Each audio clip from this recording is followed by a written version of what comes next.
ये सत्यजित का छोटा भाई मणि को चुरा कर ले गया अपने मित्रों के साथ, क्योंकि चमकदार मणि थी। उसे चुपचाप भाई चले गए कहीं, तो उठाई मणि और उसमें एक धागा था, उससे उसे गले में डाला, अपने मित्रों के साथ चल दिया।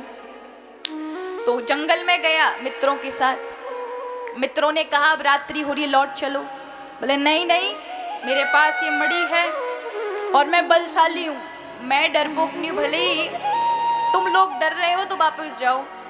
और वो कुछ कहते ना कि ज्यादा जिद भी कभी कभी हानिकारक होती है। अनावश्यक चीज का हट करना कभी कभी खतरे में हो जाता है।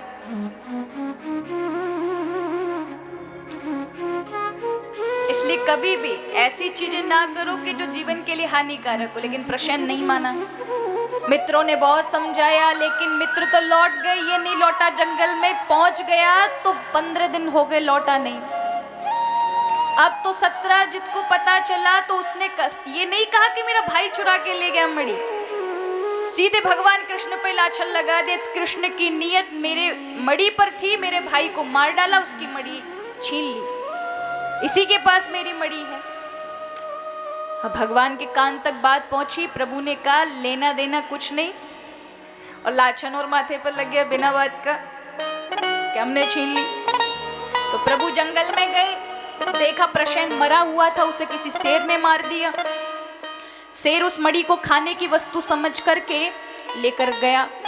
रास्ते में एक रीछ ने उसे मणि छीन ली, शेर को मार दिया। अब रीछ के पैरों के निशान पर प्रभु आगे गए तो एक विशाल गुफा थी। प्रभु ने सारी सेना को वहीं रोकर कहा 18 दिन तक यदि हम बाहर ना लौटे तो तुम द्वारिका लौट जाना, पर अंदर मत घुसना, खतरनाक है। इसलिए हम जाते हैं 18 दिन में वापस ना आए तो द्वारिका चले जाना, अंदर घुसने का प्रयास मत करना। सेना बाहर रह गई, द्वारिकाधीश अंदर गए गुफा के। बड़ी रमणीक गुफा थी, अंदर सरोवर था, बड़े बड़े फलदार वृक्ष थे। वहीं एक रीछ कन्या उस मणि से खेल रही थी। उस मणि को कभी गले में पहनती है, कभी उसे देखती है।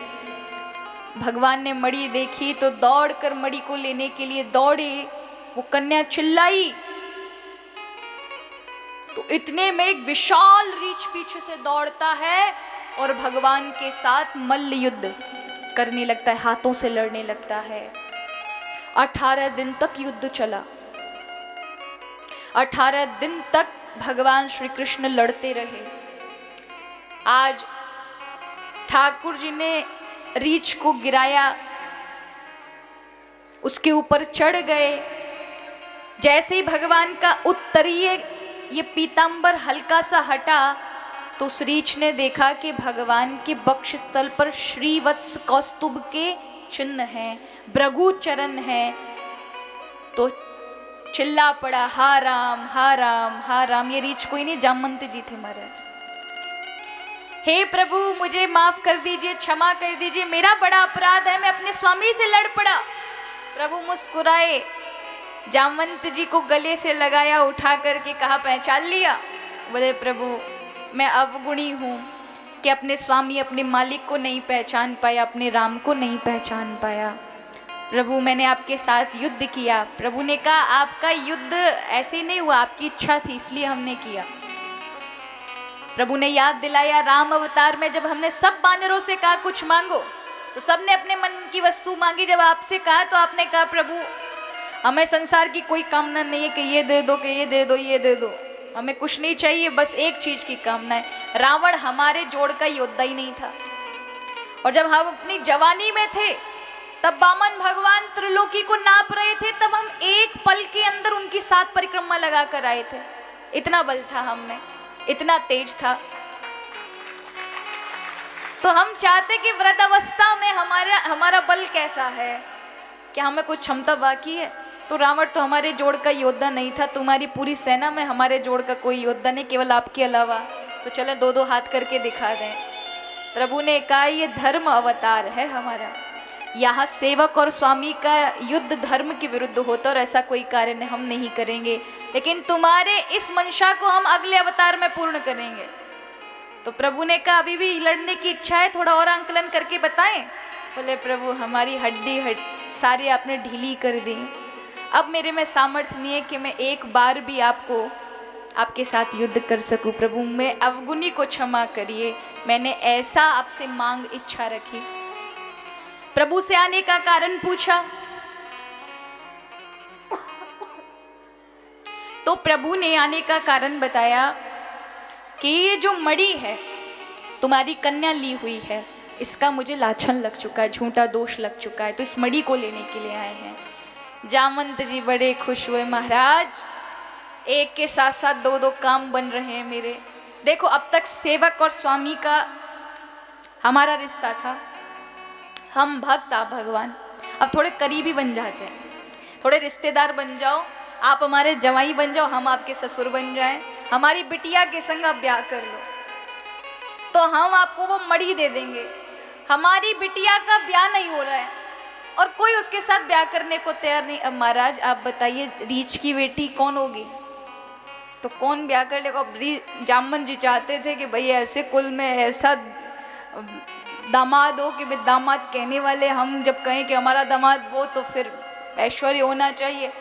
अब कोई महाराज बेटी को ब्याह करने को तैयार नहीं, सुंदर हो तो करे, रीछ कन्या से कौन करे। तो कहा प्रभु आप थे बढ़िया दामाद कोई नहीं होगा तो आप ही मेरी बिटिया का हाथ ग्रहण करें, इसे जीवन संगिनी बनाएं और उपहार में वो मैं मणि दूंगा। प्रभु ने कहा मणि की तो जरूरत है ही क्योंकि मणि के लिए यहाँ पर आए हैं। तो कहा जैसा आपकी इच्छा। तो जामंती का, जो जामंत जी की बेटी थी, जामंती का हाथ ठाकुर जी के हाथ में दिया और वो मणि ऊपर से रख दी। आज ठाकुर जी जैसे ही लेकर जामंती जी को बाहर निकले, पूरी सेना डर गई, ये प्रभु किसको लेके आ रहे हो। प्रभु ने कहा भाभी जी प्रणाम करो। सब कहने लगे प्रभु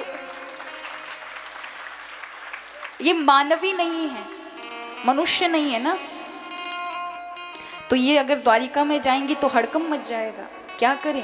प्रभु ने कहा उसकी व्यवस्था हमने कर दी है। तो ये जामंती जी को जाकर के प्रभु ने रात्रि में ही द्वारिका में, क्योंकि ये मनुष्य में स्वरूप में नहीं थी, किस में थी, पशु स्वरूप में थी ना जामंती जी, रीछ की कन्या थी।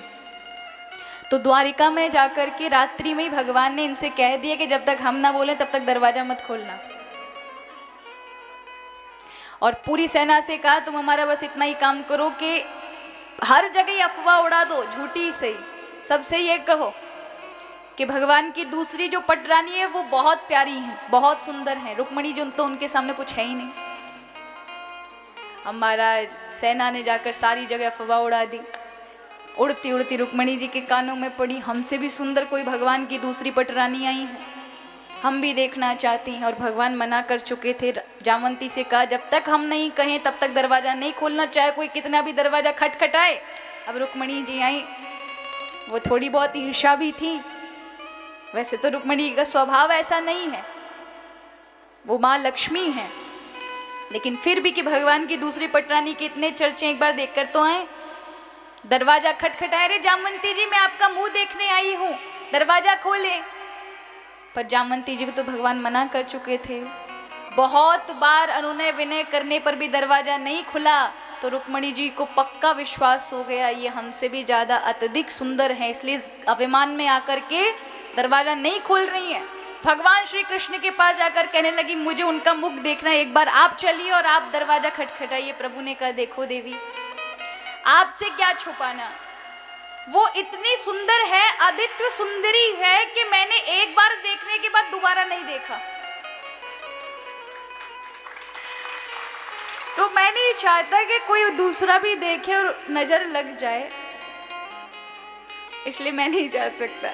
अब तो रुक्मणी जी को और ईर्ष्या हो गई और उन्होंने वहां पर ही कह दिया कि वह भले ही आदित्य सुंदरी हूं लेकिन मानवीय गुण से ही संपन्न रहेंगी, वो आदित्य सुंदरी ना रहेंगी। इस रूप में हो गई, मानवीय रूप में हो गई। तो प्रभु ने कहा दरवाजा खोल दो जामंती जी।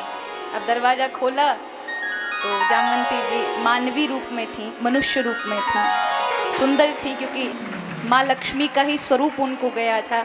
तो रुक्मणी जी कहती हमसे ज़्यादा सुंदर नहीं, बताओ फालतू हल्ला मचा रहे थे। अब कौन उनको बताए कि कारण क्या था, किस लिए हुआ।